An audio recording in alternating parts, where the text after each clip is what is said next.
The information where unknown forces strike the edge of ecology. Right, the Apollo moon landing. Is it fact? Is it fiction? Everybody will say it's fact, until you start looking at some of the details. Yes. December 1969, this is when it all happened.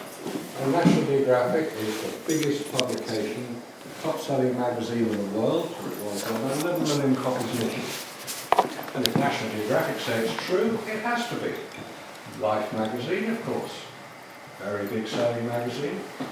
And this is about 8 years earlier, 1961, April the 21st, 1961. Yuri Gagarin, we all recognise as being the first man in space. Khrushchev, very proud of him. Of course, it was all lies. He wasn't in space. He didn't go into space. He certainly wasn't the first. He wasn't even the second. He wasn't the third. Because what was going on behind the scenes in Russia was just the same as in America. What nobody actually knew at the time was it was all being recorded. We'll come to that. I showed April 61. This is May 61. 6 weeks later, John Kennedy, famous statement, land a man on the moon before the decade is out, returning safely to the Earth. They didn't know they could do that. They hadn't sent a man into space at all, let alone to the moon. In April 1961, it was unknown. But America had to do something because Russia had done it. They thought Russia had put man into space. Bear in mind what was going on at the time. The space race. Cuban Missile Crisis, JFK assassinated, Vietnam War, student riots, other assassinations. It's a pretty rough old time. Let's have a bit of diversionary tactics. Let's see what's going on. The Russians, of course, disappear people as well. That's Gagarin. This is Sergei Korolev, who is the genius behind the Soviet space program. I shouldn't say Russian, Soviet is the correct name. Russian is what happens today, Soviet was back then.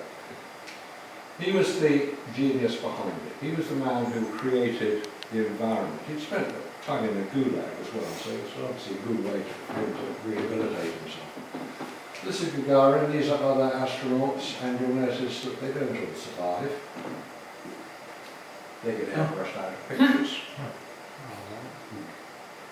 It's a matter of knowing where to look. This guy here, he was killed on re-entry. And this is how it was discovered. These two Italians, Achille and Jan Cordiglia, they were very enthusiastic and very good ham radio operators. They set up these receivers to listen in to the Soviet spacecraft as they went overhead. This is near Turin. And they worked out the frequencies they should listen in.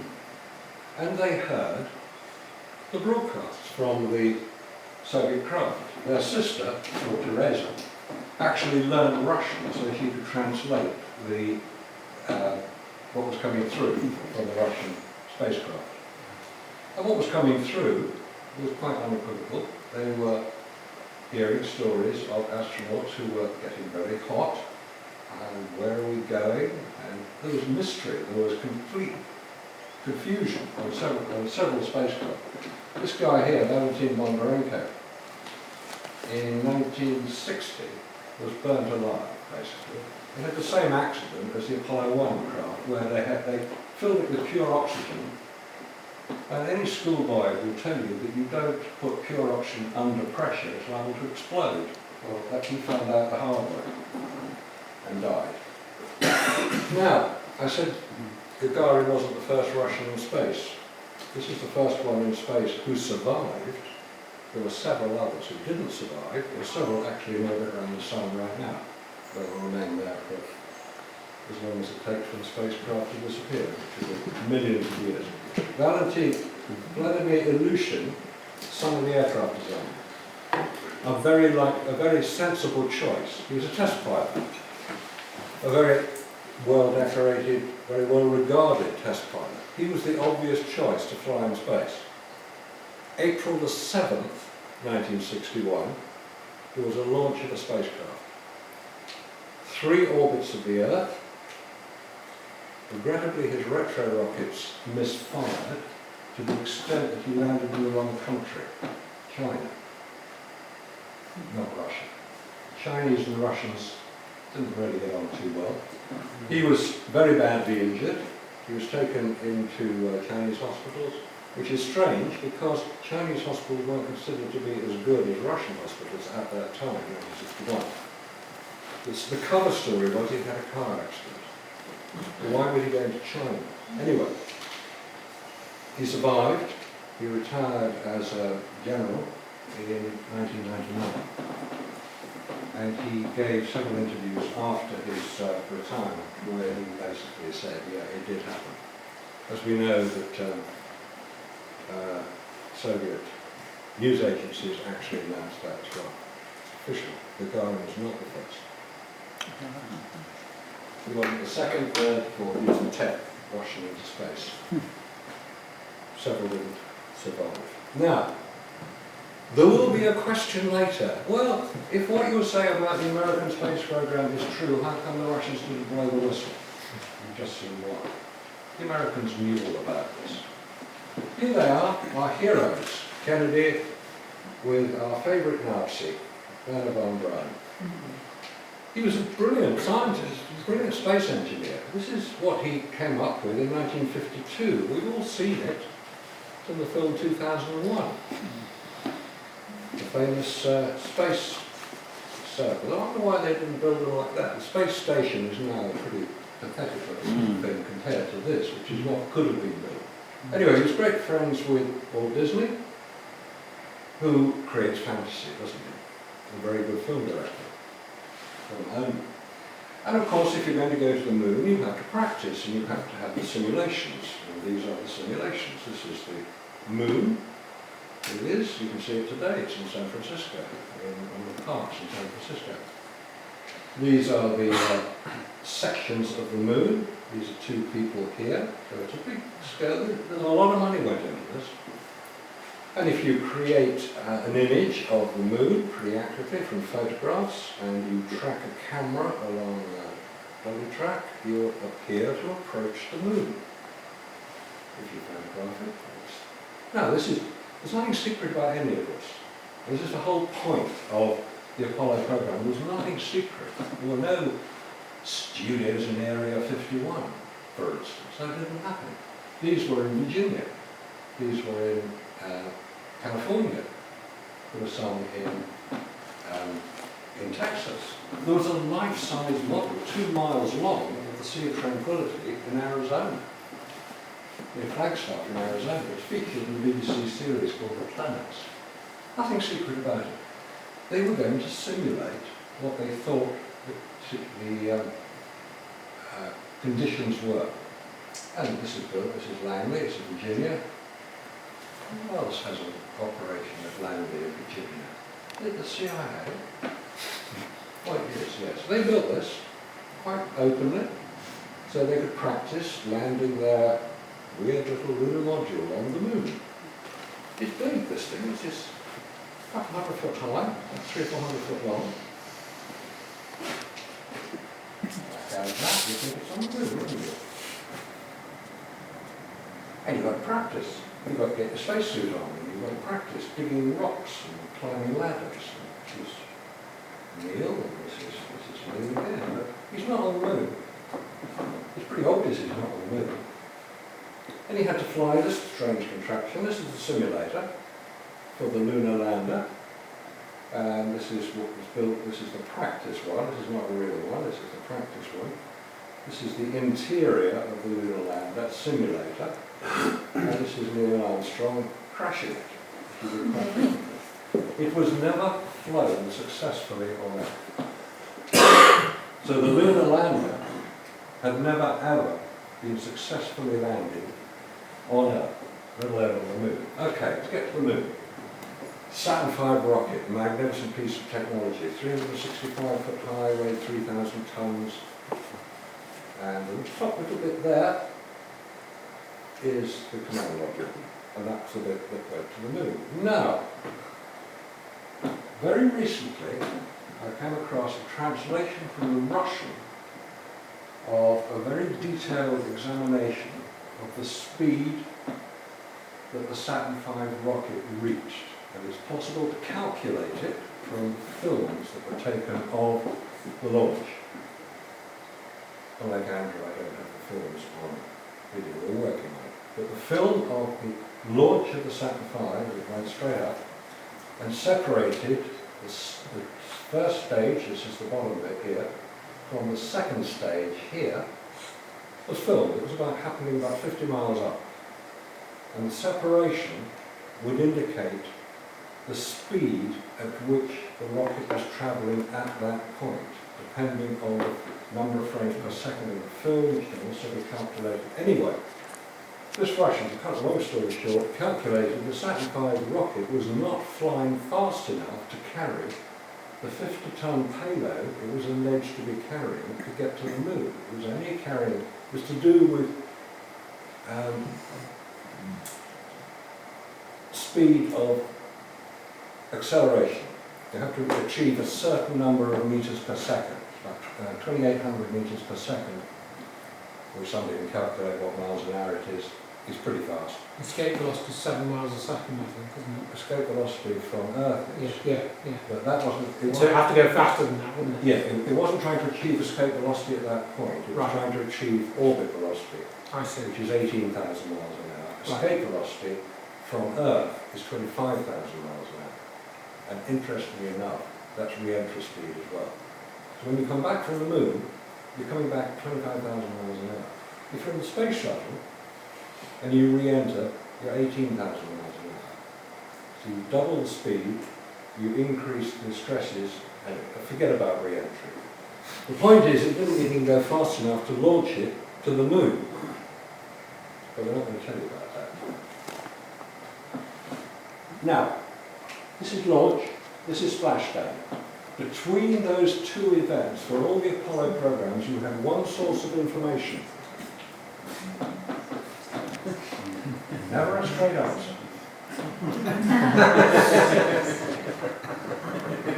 Any Americans here? No. Sometimes Americans, they actually clap loudest. Because they know. That's a matter of, just as a little aside, they all wear spacesuits, don't they, these guys on the moon? And these spacesuits are made, obviously, and they must have protected all the astronauts from all the dangers of space because they all came back and they're all healthy. Well, a few died, but when they came back, they were all healthy. And we know that one of the dangers of space is radiation. So I contacted the guys who make the spacesuits, a company called International Latex Corporation. They make bras normally, but in this case they make spacesuits. And I said, look, these spacesuits you made to go to the moon, could those same spacesuits be used by the technicians to go and clean up Chernobyl or 3 Mile Island nuclear reactors? Radiation is the same wherever you are. Basically, it's lethal to humans, but if you're protected, you're okay. And they said, we built it according to specification NASA requested. You better address your question to them. So I did. Did they reply? Forget it. I'm still waiting. But it's a reasonable question to ask. Okay, temperature of space. What is the temperature of space? There is no temperature in space until you have something in space which can acquire a temperature, like a spacecraft. Temperature of space is 0. 0 Kelvin minus 273 is very cold. When you put something in space, it has a temperature. And that temperature is quite high. You use the Stefan-Boltzmann constant and you work out blackbody radiation and you can calculate the temperature of virtually anything in space. Because it has a vacuum, space is a vacuum because there is nothing there. This is where, by the way, the 0 point energy comes from the fact that the 0 point is nothing in space, but there is the energy in space, which is free energy. Radiation in space, I think we'd all agree that there is radiation in space. We've all heard the dangers of what happens if the hole in the ozone layer gets too big And we all get skin cancer and die. We never hear about it now though, do we? Exactly, because it was financed by the head of the Seagram Corporation. The whole ozone hole controversy was a complete fabrication. It was all Much as I financed thought. in order that the DuPont chemical company, who made Freon, the refrigeration gas, that was in the ban, and the patent had just run out in 1992, hence the Montreal Conference, that's where Seagram is based. They were major shareholders in the company. They got Freon, which is what we call it over here, refrigeration gas, controlled by the DuPont chemical company, changed the formula. You could only stop it being manufactured by legislation, and it required legislation to be introduced, which it was. 250 million in cost, and last count they were making 16 billion a year profit. So it's a pretty good investment, that 250 million. Big hole in the ozone. It's a completely natural phenomenon. Nothing strange about it. So it's still there now. You go to certain websites, you can see the hole in the ozone there. It occurs at the end of the Antarctic winter. There's no sunlight. So let's come back to the sunspots and the sun, the solar wind. There's Earth in the middle, and we are protected, fortunately, by the magnetic fields of the Earth from the solar radiation. You get sunspots, you can get some pretty nasty things coming from the sun in terms of radiation. And if you may not believe this, but both America and Russia decided it was a good idea to explode a nuclear bomb 250 miles up the Pacific, Johnson Island. It created a third belt of radiation. These guys need locking up. Yeah. There's Earth, that's the inner radiation belt and the outer radiation belt. They call them the Van Allen radiation belts after Professor James Van Allen, who identified them by putting a Geiger counter onto one of the first American satellites to go up, Explorer 1. We're going to the moon, nice picture. Never been taken, that picture was taken in 1955 from the Lick Observatory in California. It's a great series of photographs. That's the Sea of Tranquility, where it is alleged certain landed. But in 1966, the Lunar Explorer took a series of high resolution photographs of the lunar surface. This was taken at the Vatello crater, in the southwest quadrant of the moon. Let's go back down here. And this was the photograph taken. When NASA asked what these tracks were, track there, several more which don't show up very clearly on this, this is a high magnification, quite a small photograph. They said that these were tracks left by rocks dislodged by moonquakes. Right. Why don't we dislodge this one, or this one, or this one, or this one, any of the other rocks? This one managed to roll up out of a crater, uphill to that point. This one has come up out of another crater. It's about 1,000 foot long. This is, from trigonometry, is 25 foot diameter. It's about 70 foot diameter. Now, I don't know what they are, but you would think, wouldn't you? It'd be nice to go back and have a look to see if they've moved a bit. And if they haven't moved, can we get a more detailed photograph to identify exactly what it is? This is not a registration mark. I don't know what it is, but they appear quite frequently. If you look for them, they're quite small on some of these lunar orbiter photographs. What year was that?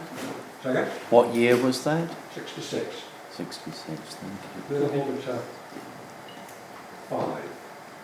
It was one of the most recent, one of the latest ones. you. No. They were very successful craft. Oh man.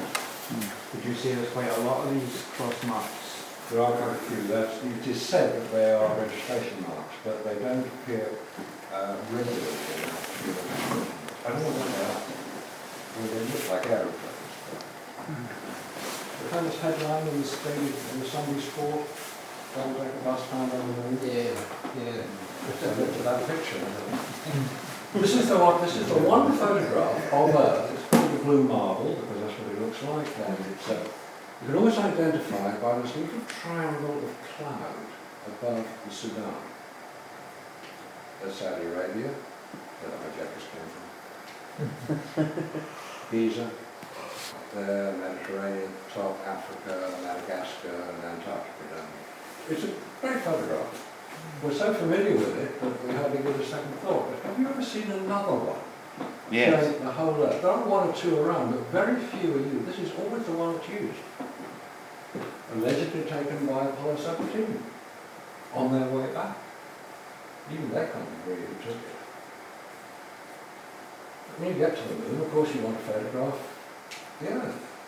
And here's the moon, isn't it? We all recognise this as the moon. Can I ask you something? Yes, Sorry go about ahead. him. 1968, I Yeah. well remember that when they sent back what was supposed to be the first picture of the Earthrise, it was emerald green, it wasn't blue at all. And the Daily Mail said, green jewel in space. Why is it always blue now? Does anybody else remember that? It was emerald green I thought it was and white with the white a clouds. description of the Apollo 8 astronauts who went into December 1968. Well, it's when they said I was sat up late at night when they broadcast these things, you know, and you could see, they said, oh gosh, there's the Earth rising. And it was green, it wasn't blue. I have Vividly some remember pictures of that. What looked like vegetation. Yes, Whether it is or not, I don't know. but did you ever see that one? Do you remember that one? Yes, but you never see it now. You only ever see the blue and white. We see that it's blue and white because that's what we Hmm. have to believe it is.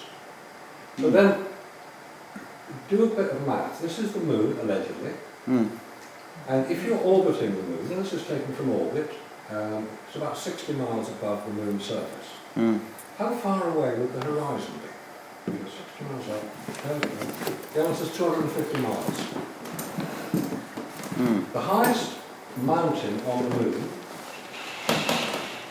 is 15,000 foot, about 3 miles high.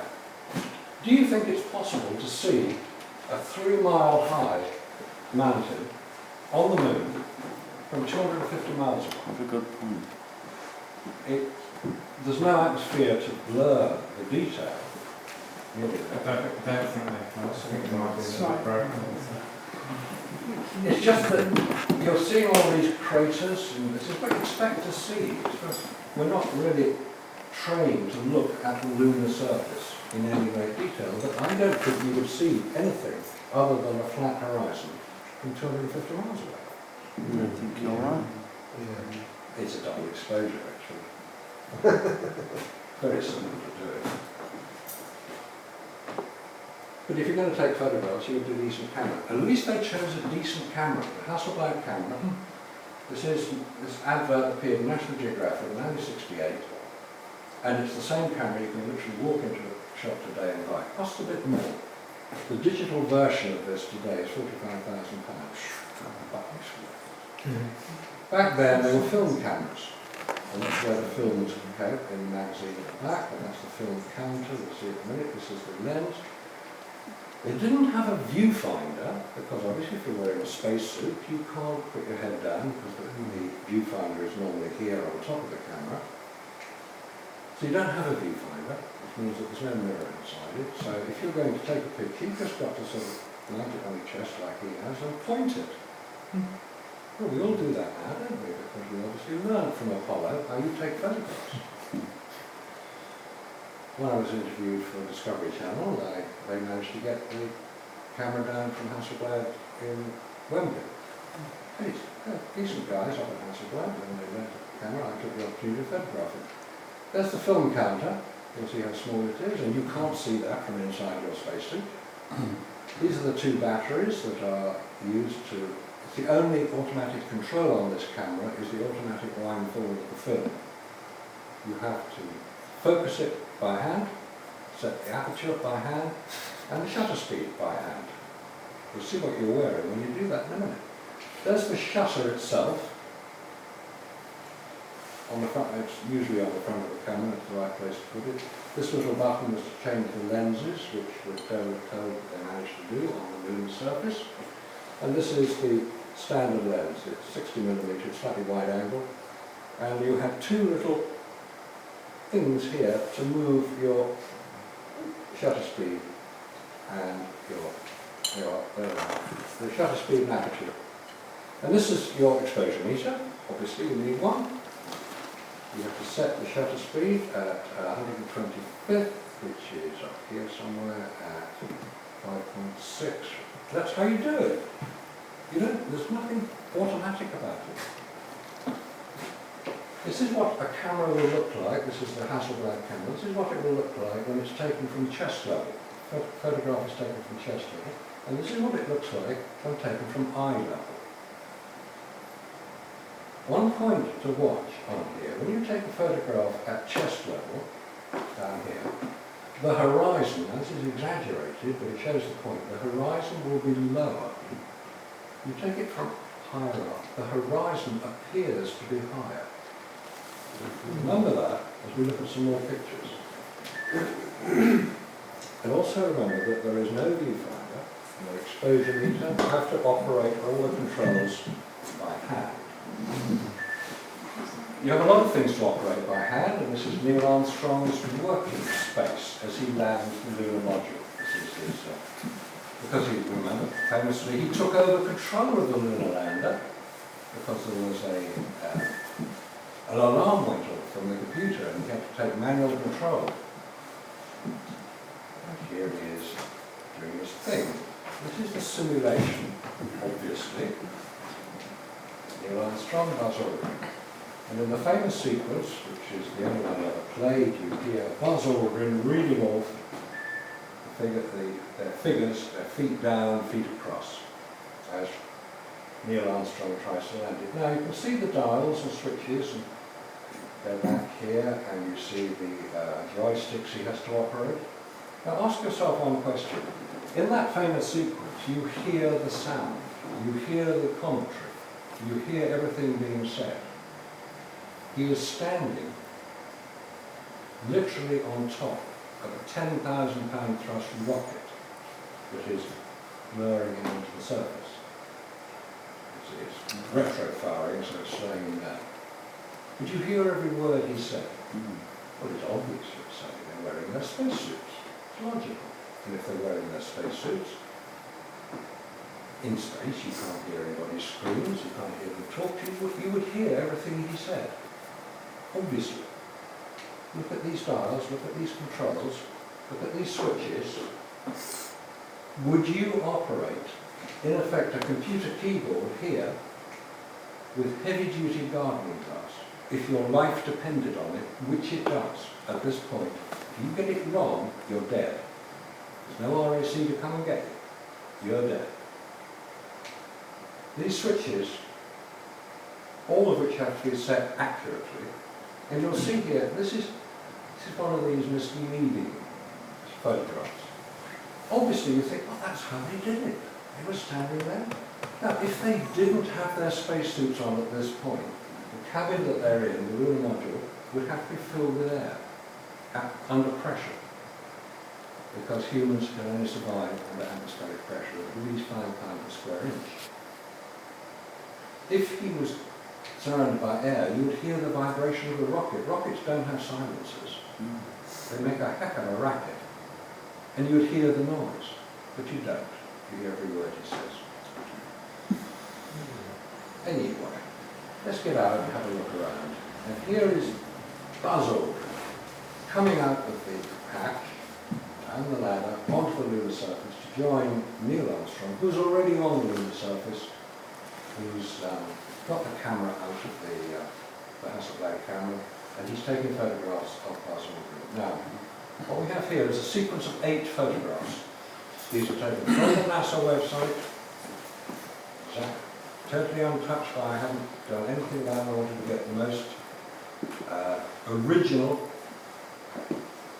photographs that I can find. So these are all, you'll notice they're all square. 70mm film, it's the same as you'll see the film in the IMAX cinema. So 70 mm, quite big, 2¼ inches for old measurements. And there's a roll in the back of the camera, it takes 100 of them. Buzz Aldrin, coming out. The next sequence of 8 photographs took, according to the Apollo timeline, 3 minutes of time to photograph. A little bit further out. Now, first of all, we see a major problem. What's this here? And why isn't it in the next photograph? Back again. There is the mirror, the triangular window. We saw that a little bit earlier. It's the one that Armstrong looked out of. And it's what looks like a flag reflected in the window. It's hard to tell precisely. I wasn't prepared to go into great contrast and Photoshop stuff, but that has been done and it would appear to be a flag. Missing thing here, this is reflecting the lunar surface, which is interesting, it's suddenly gone blue. Aldrin a little bit further out. Now Neil Armstrong obviously got rather bored watching Buzz Aldrin coming out of his thing, and he decided to photograph the rubbish bag underneath the lunar lander. Here is the ladder down which he's trying to get, and we will get in a minute. But this is what Neil Armstrong decides to photograph. Okay, and we see another problem. Where is the light that illuminates that part of the bag quite clearly, but does not illuminate the bottom there? And he gets a bit more, he decides to take it across here. See, no illumination there, plenty there. You get very selective fill-in lights on them.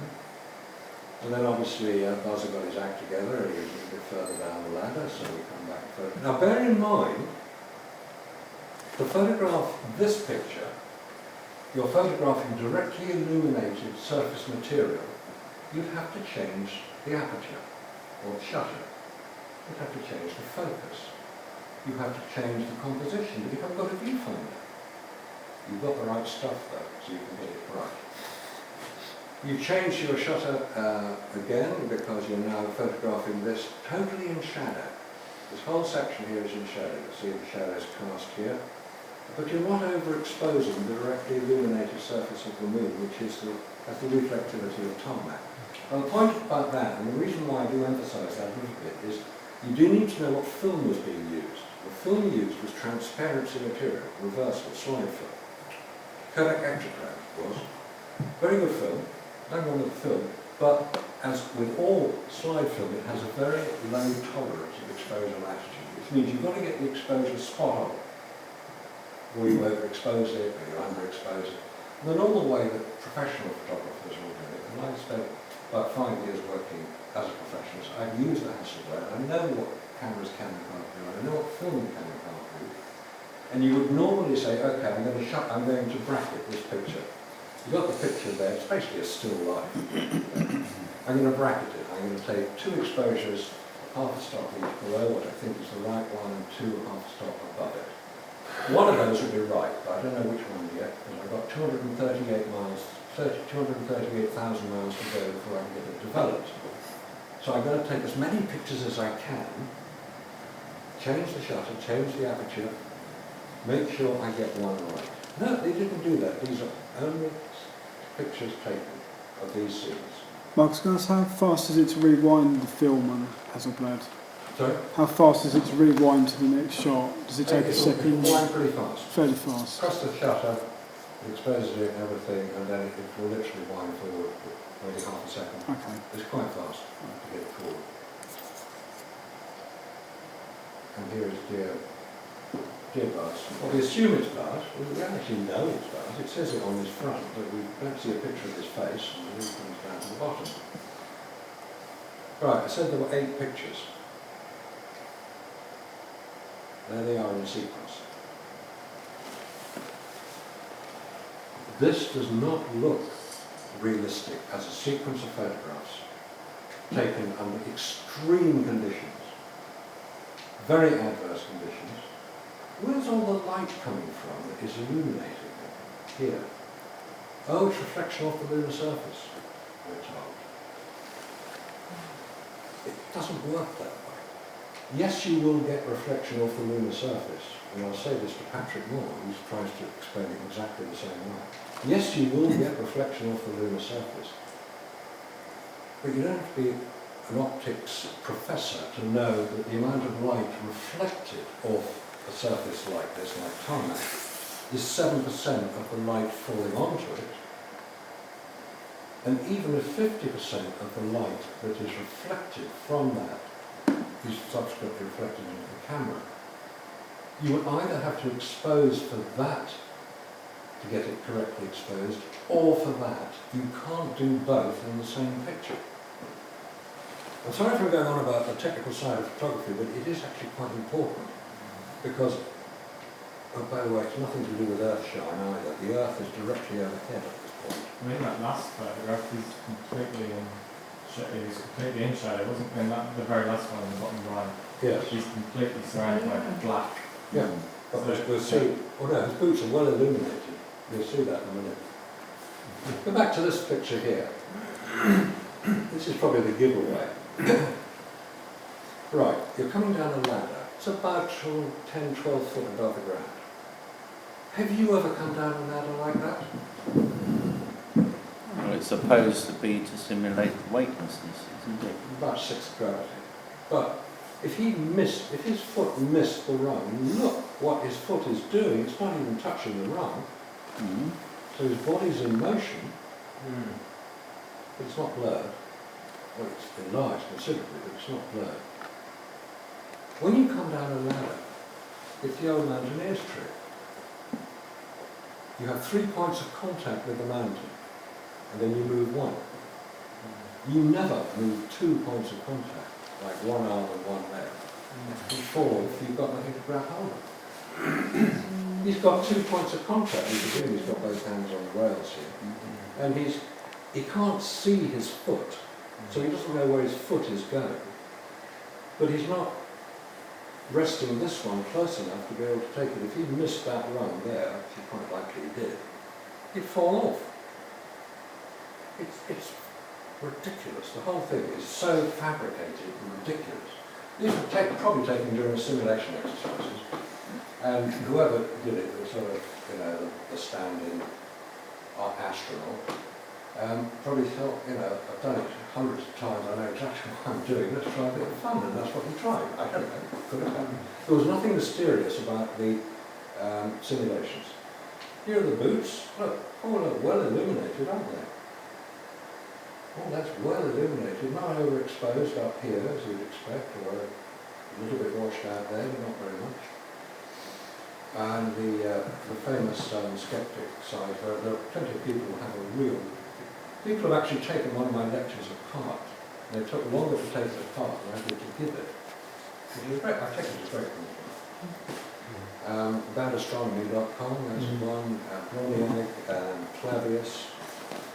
They're all mates, those guys. I don't know if they're paid by NASA, but they'll come up with some logical type explanations. And the explanation I offer for this is that the amount of light is quite high because the moon has a particularly interesting surface. It has spherical glass reflectors. So does tarmac, because it reflects about the same amount as tarmac, because that's when you can look at it up in the sky. You can't look at the sun direct, you can look at the moon direct. The full moon is reflecting a relatively small amount of light.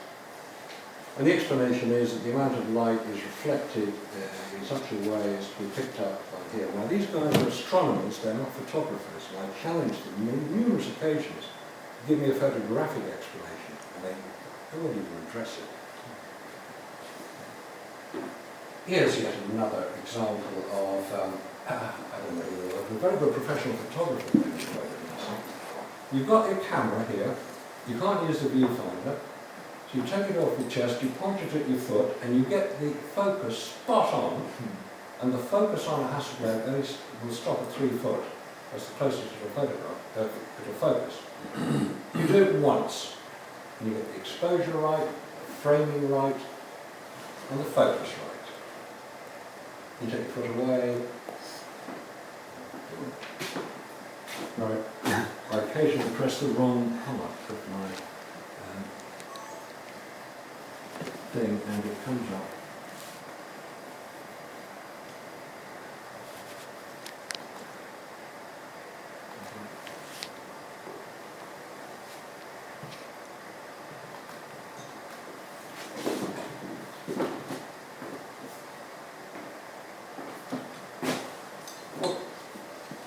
Not that interesting. It's a Mac desktop. Yeah, should be PC. Right? Should be PC. Don't give me PC. I've never ever used a PC, which could be a bit of a surprise, on the grounds that I don't know how to operate a two-button mouse. Really? I've got the terrible trouble.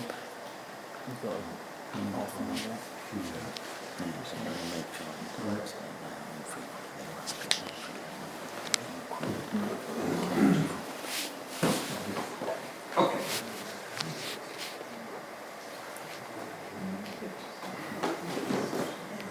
Okay, we were back here. Let's move forward slightly.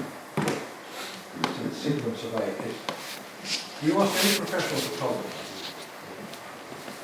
take these variation of photographs, and you've only got one possibility of doing it, and they'll say, well, of course you've got a bracket. But, you know, nowadays with digital, it doesn't matter how many hundreds of photographs you take. And by the way, digital photographs and film photographs cannot be compared. Digital camera records right differently to the film camera. So if somebody tries to bamboozle you with examples of digital photographs explaining all this thing, it's complete nonsense. It's not comparing Like for like. exactly apples and pears and all that. Okay. Dear Buzz, he's the one who got photographed. Now, have you ever seen a photograph of Neil Armstrong on the lunar surface? There is allegedly one, but there's nothing that anybody could point to and say, well, that's definitively the other astronaut. No, we only get this guy, allegedly Aldrin. The story goes that Aldrin was commander of the lunar lander. Armstrong was commander of the mission. Now, they're both flown on Gemini craft, which is the two-man craft, and the commander of that craft always got out first. He happened to be nearest the door. Aldrin thought, because he was commander of the Apollo craft, that he would be out first, i.e. first on the moon, and famous. Because of the way the craft was built, Armstrong stood on the left, but the door through which they both had to go opened to the right, where Aldrin was. Armstrong had to get out first before Aldrin could get out. And the story goes that Aldrin said, if you're first out on the moon, mate, I am taking your photograph. There isn't a photograph of Armstrong. This is the sort of petty thing. I don't know if it's true or not, it makes it a story. Okay, here's one for the mathematicians. This is allegedly Aldrin, allegedly Armstrong. A photograph from the data acquisition camera, which was mounted inside the craft at one frame, it's a film camera, took 1 frame per second. The whole time they were on the moon. Why are two men who are about the same height, 6 foot high, why does one have a shadow length 50% longer than the other? It's not the flag, because it would be up here. That angle is about it's 35 degrees, that angle is about 25 degrees, but the sun return was at 15 degrees, so the whole thing just doesn't make sense. It's completely flat, so there's nothing to do with ground causing problems. This is the solar wind reflector. Now, the point about this picture is, what the hell is going on in the background? What are these things here? Well, exactly. What's this? These appear in quite a few. Oh, they just brushed aside as being lens flare. This is lens flare from a Hasselblad. It reflects the dimensions and size of the actual shutter, which is mounted inside the lens on this particular camera. What are all these things here? This is on the moon. It should be completely black. but it's not. It's got what look like girders, possibly of a warehouse, that they just haven't bothered to take out. I don't know what they are. Here's the famous picture, which is, it's a very good portrait. It's a very well taken photograph, very professional. You'll notice how well filled in the shadow area of the astronaut is. You'll notice that you can see his name on here. And you'll see it's reflecting, obviously, the photographer who took it. This must be Armstrong. And how artistically done is this? Look, the horizon intercepts precisely through his helmet. How absolute crap is that? You're looking down on top of his helmet, that's why. Could I just point something else out? I've always wondered about that photo because the horizon, you wouldn't see the slope so pronounced as that, the curvature of the planet so pronounced as that, surely. It could be if the camera was tilted. It's the only other explanation. Yeah, that horizon should be flat. Well, that's why they landed there, because if the camera's tilted, then he would surely have looked tilted, if you get my drift, because his feet are on the same level. He is actually perpendicular to the horizon. Yeah. So you could. That's the centre of the picture, that big cross. There are 25 crosses. Right. They're reso lines. They're in a ground glass screen between the lens and the film itself. So they appear on all the official Hasselblad pictures. But if this picture was taken with a 60mm focal length lens, which we're told it was, at that distance, this is it's about 15 foot away from the camera, why is the background out of focus? She wouldn't be on a wide-angle lens. The horizon is about, on the moon, if we're on the moon, we're in a science stage, but if we're on the moon, it's about 1.5 miles away. And it's well focused in the foreground, and it's not very well focused there. It's a very good portrait. Probably taken with that, if it was a Hasselblad camera shot, it would be the 150mm lens.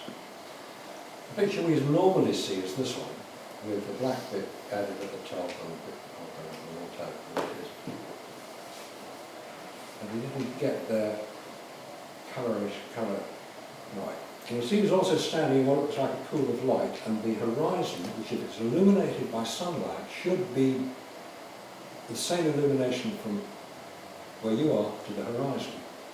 You go out and look at the beach any day, it doesn't fall, the light level doesn't fall off when you get a few feet away or a couple of miles away.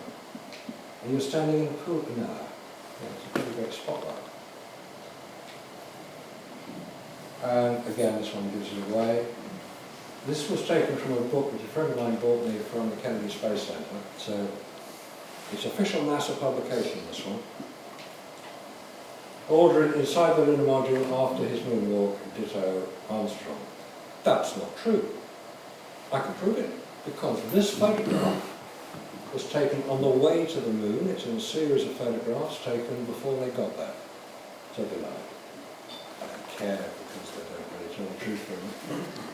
Armstrong inside the lunar module is resting on the lunar surface. Well, who took the picture and with what camera? Because there are no reso lines, there are no little crosses in any of these. These were done during simulation exercises. So they only took the Hasselblad cameras to They only took the Hasselblad camera on Apollo. Each astronaut had one. They have highlights of light in their eyes, which indicate a flashbang by the camera. This is the point. You look at any press photograph, any paparazzi photograph, they've got these highlights of light in the eye. It's a natural artifact of the flashbang. It will show up a highlight. But they didn't carry flashbangs on them. Another artfully created, beautiful, it's wonderful. The artistic ability of these guys seems to be believed. This is Apollo 12. This is our beam, photographed by Conrad. And here we have these strange, this is light show. Blow them up in Photoshop and you can see. Again, the screens here. That's the Hasselblad lens flare. Let's have a look in the reflector. His hand's nowhere near the shutter. There's the lens, of the camera. There's his hand. It's far too low down to have taken a photograph, even if he had a pistol grip, which some of them did.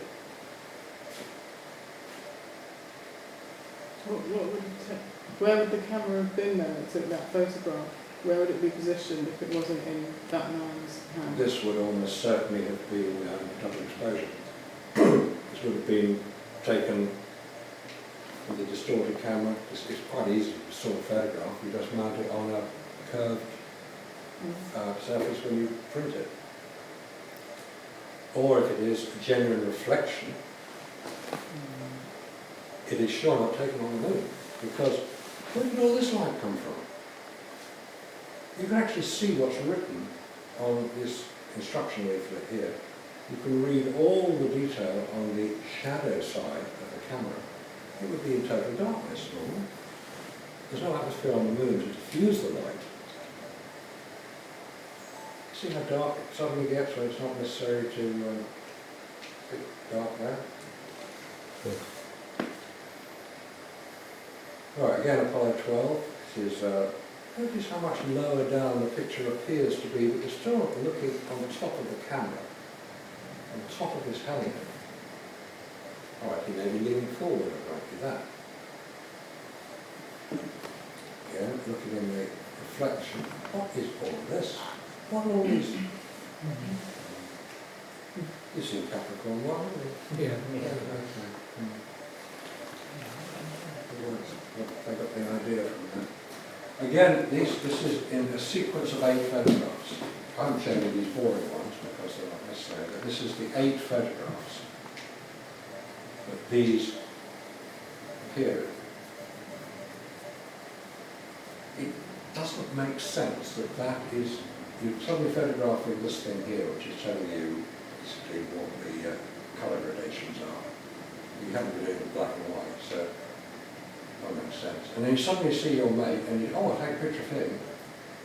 This is a very, very well staged portrait photograph.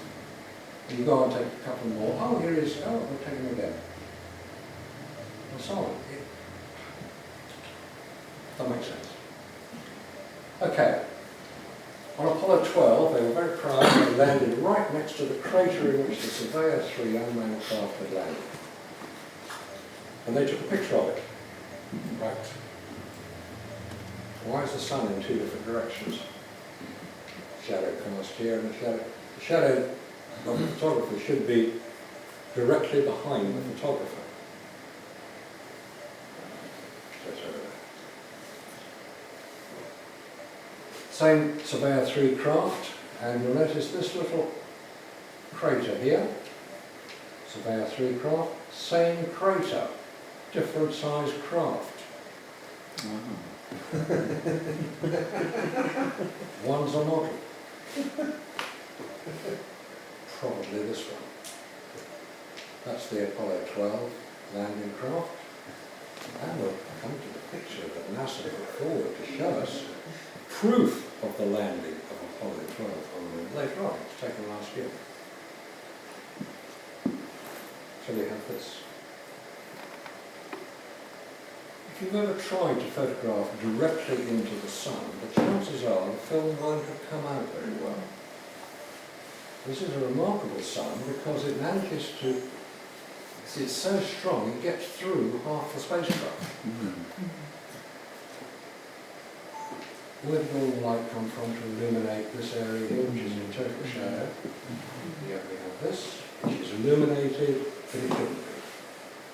Bear in mind that no reflectors, no flash guns were carried on Apollo. Just the cameras. Okay, this is Apollo 14. This is just your average picture of the lunar module. We're going to go on this big journey. First of all, we're going to reverse it. Look at the position of the flag, look at the position of the ladder, and look at this, what looks like a chessboard. This is the famous golf shot on Apollo 14, where Alan Shepard and Ed Mitchell Alan Shepard here took his golf club and whacked the golf ball and, excuse me, you can see a golf ball travelling across your field of view, not a golf ball travelling towards you, which is what you normally do. And who took the photograph? There were only ever 2 astronauts on the moon at any one time, we're told. This is the Hasselblad photograph. Who took it? How did they? It's actually a montage. It's a fake. This photograph appeared about this size at the Kennedy Space Center. About 10 years ago, I pointed out that the photograph didn't appear to make much sense. There were 2 astronauts in the photograph, but nobody who took it. And what was the flag doing here? Remember when we looked at this earlier? We looked at the flag here, and it's moved, but nobody told. There's the chessboard, there's the ladder, and suddenly we've got this, which wasn't there. And you might say, well, okay, it's possibly, it's the video still, because there was video shot of this particular sequence.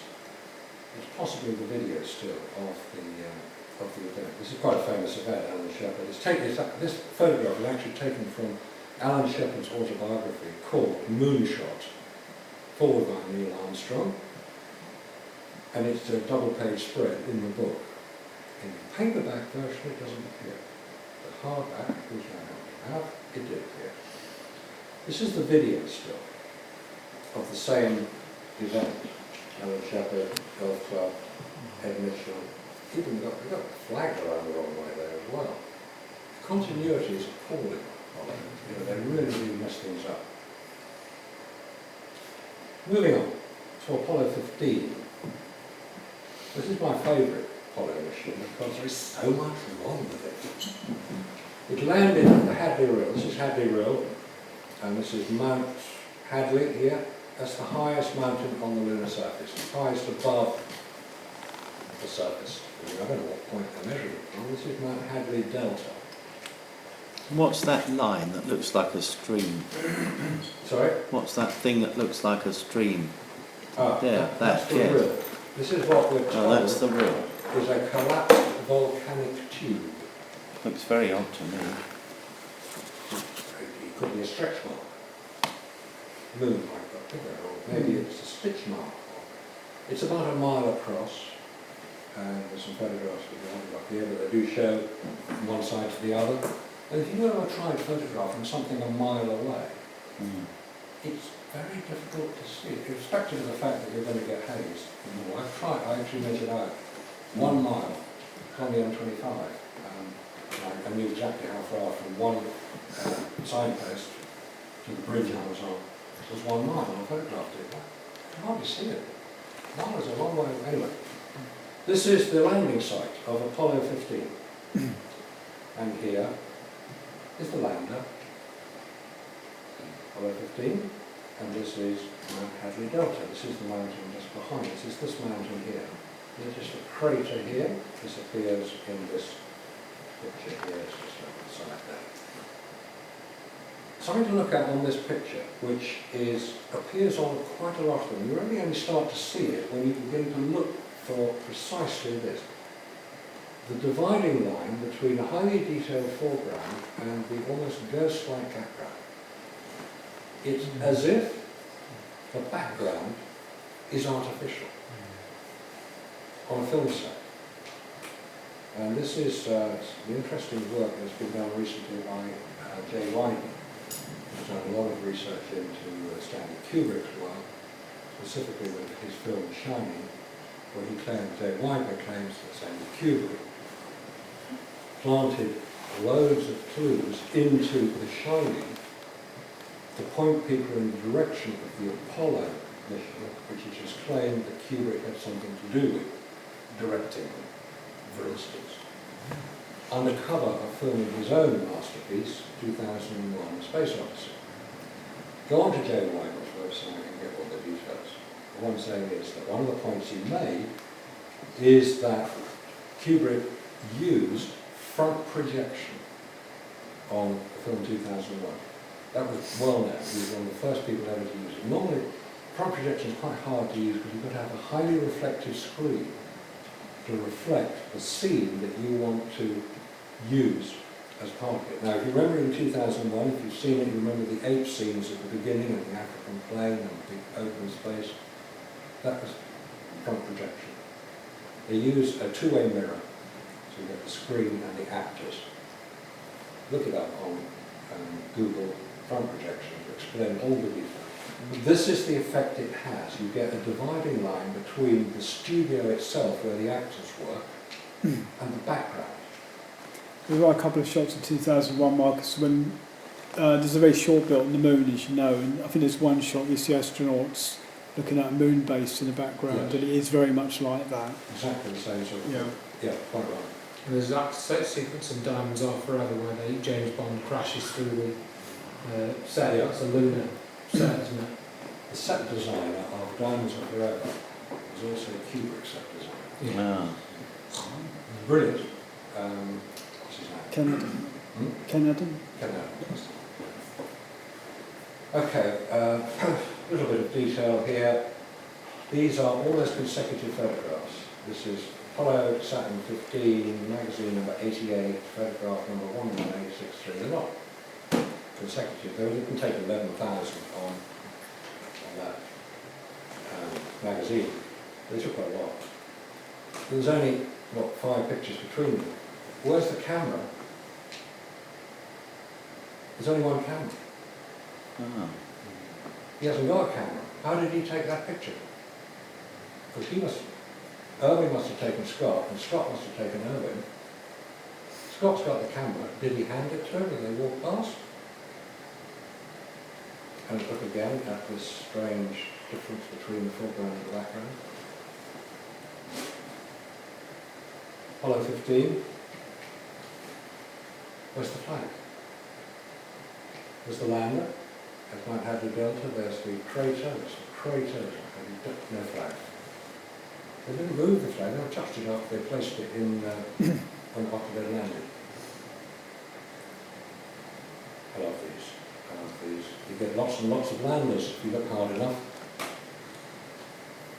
One lander here, notch in the mountain, there's a notch in the mountain, same mountain, and with a flag this time. And you put the 2 pictures together and you've got 2 landers. Great. And you can get even better. You can get 2 craters if you want them. Almost consecutive pictures. Same magazine, one without a crater and one with a crater. This is the original NASA picture. This is quite a famous picture, this, because it's normally referred to as the C rock. There's normally a letter C on that rock. But I've deliberately shown it without, because I can't prove it was anything other than an artifact that appeared on the print, not in the original picture. They may have airbrushed it out. But there are other things to look at, such as the dividing line between the background. Hasselblad were really pissed off because their lenses are good enough to show every detail from here to infinity. And bear in mind, this is the lander, this is the lunar rover, which managed to leave some tracks. The strange tracks it left, because it rode straight over this rock here. And so you can see that the lunar surface does record tracks quite well. It's a bit of a technical picture, but if you look at this one, this picture here, you'll think, okay, well that's the lander, that's where it came from, obviously, because that's empty, it's got the American flag, there's lots of footsteps around there. But when they loaded it on to Apollo 16, they put it on the right-hand side of the ladder. Yeah, there's the ladder. They put it there. So how do they unload it from there?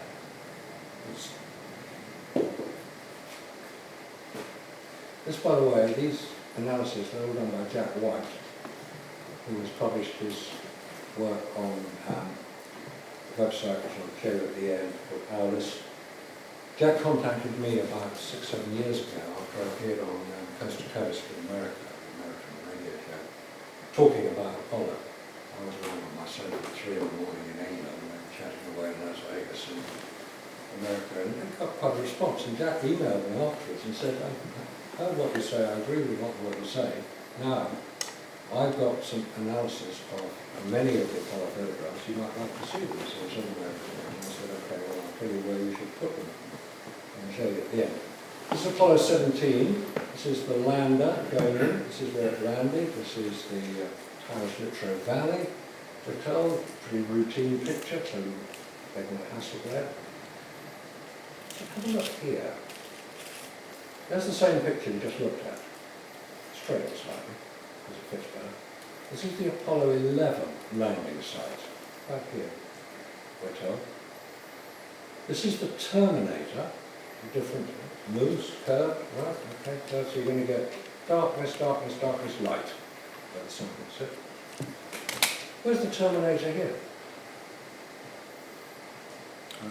It's not there. That, I would say, is a photograph of the big model we looked at.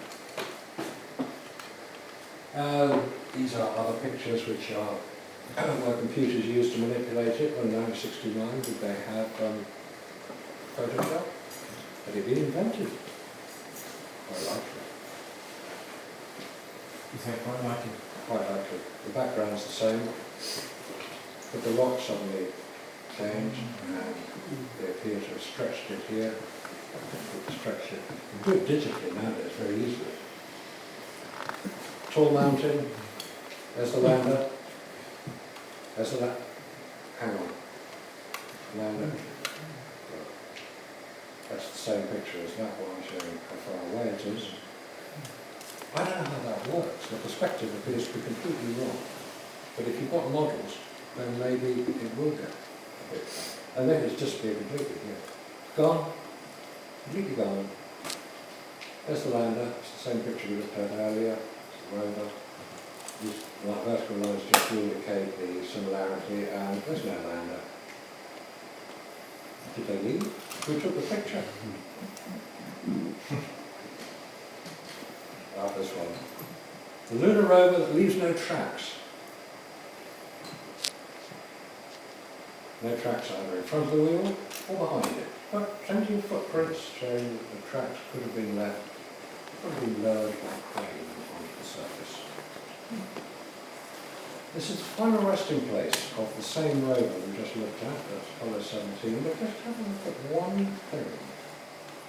Look at this. It's very proud of their repair to the rear mudguard. They put up an old piece of paper or map or something on it.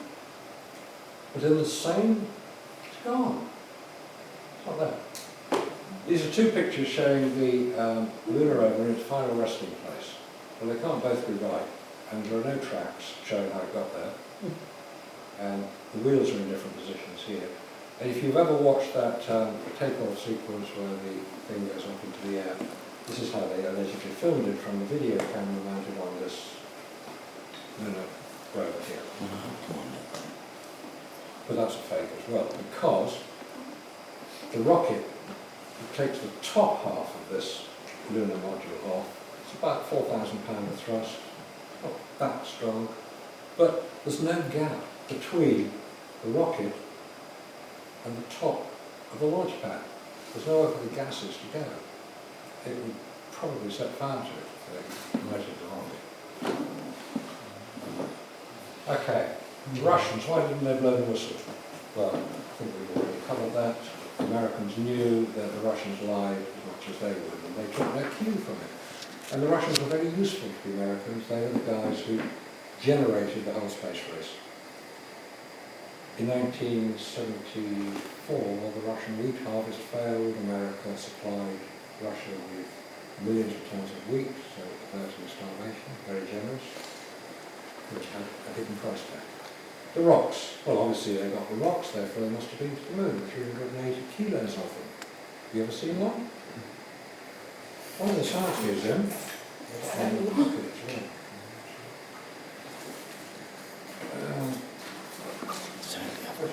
Where's the bus? Okay, no, It's sure. a moon rock. Yeah. Feels like Barry's down to do it.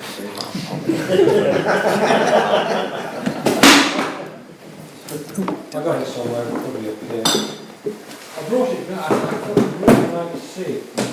It just looks show like that one on the end there. It's not, it's from Vesuvius.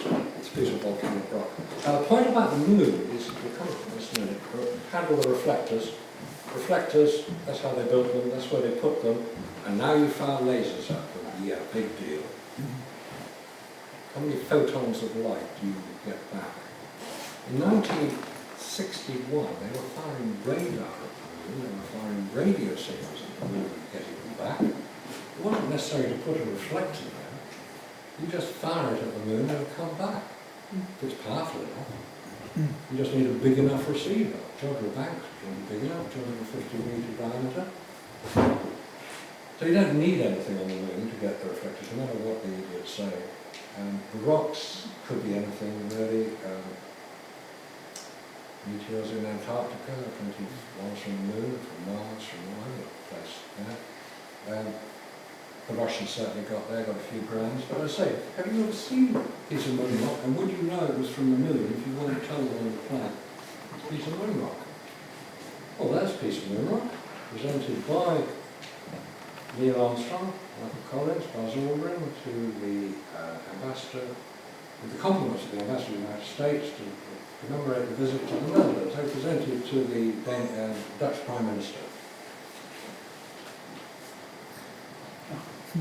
Oh dear. Fossilised wood. It was. Who told us about the trees on the moon? I don't remember seeing that.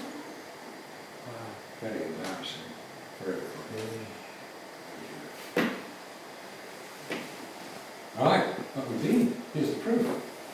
Apollo 11, 15, 16, 17 and 14. And there they are. They're the landers. That's the bottom half. It's about 10 foot high, half the height of this room. Okay, and it's about 10 foot wide, and it casts a big shadow. There's no one here. Yeah, no one here. And there's no one here. And here's Apollo 14, there's no one here. And here's Apollo 12. There's the lander. And there's the surveyor craft. And there's the footprints that they're making. Oh, and there's the ALSEP, Apollo Lunar Surface Experimental Program. Well, it must have been there somewhere. NASA says so. And this is proof. This is the proof that NASA put forward. But we photographed the landers. It's complete nonsense. This doesn't prove anything, other than that they managed to get the arrows pointing in generally the right direction. But there are plenty of other things around. It could be, and I've heard of Photoshop too, so I'm sorry, I don't go with it. Until somebody can come up with a decent photograph. You remember, maybe 15, 20 years ago, we were told that spy satellites were so good that they could read a newspaper headline from space. And technically they could read a newspaper headline from space. Hayes and stuff would probably obliterate it, but they've actually got better. They use radar to augment the images. And yes, you can read something. But when they say read a newspaper headline from space, it means from 200 miles up, which is where satellites orbit the Earth, onto Earth, they can read something about 6 inches across. That's how they know it was Osama bin Laden in that house. Predators and the spy satellites. But this is the best they can do. These are 10 foot wide, and it's about 2 or 3 pixels. It is appalling evidence of the incompetence and arrogance of NASA, that is the best they can come up with. Now, if anybody can give me an argument on that and tell me why this is the best they can come up with, I'd like to hear about it. Well, actually, I can tell you, I measured those photographs and I measured what they claim is the lower section. And when you work out pixel count and everything, it's about 3 times too big on their picture. If you actually go and measure their enlargements, it comes out 3 times too big. Yes, and you can't see it, it's just black or white, there's no in between. I'm an astronaut 4 on this one.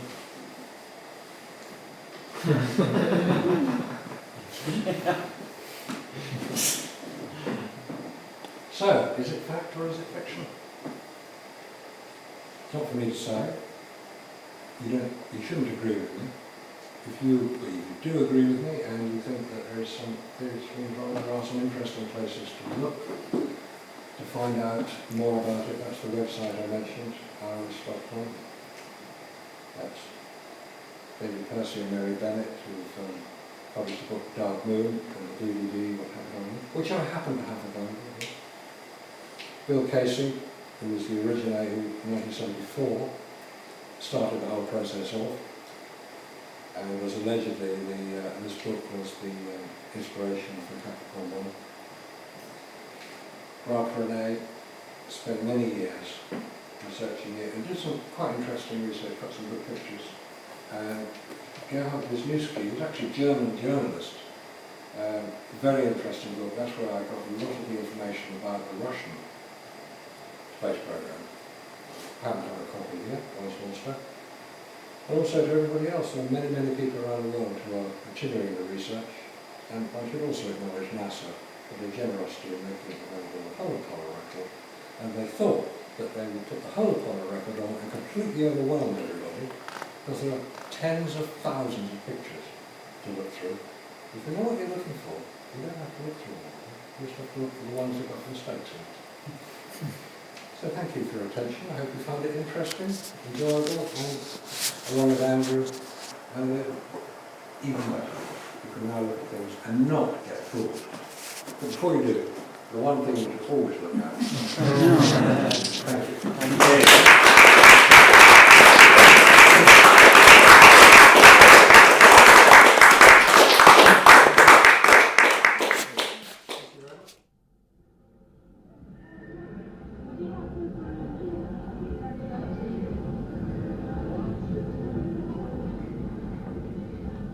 The information where unknown forces strike the edge of ecology.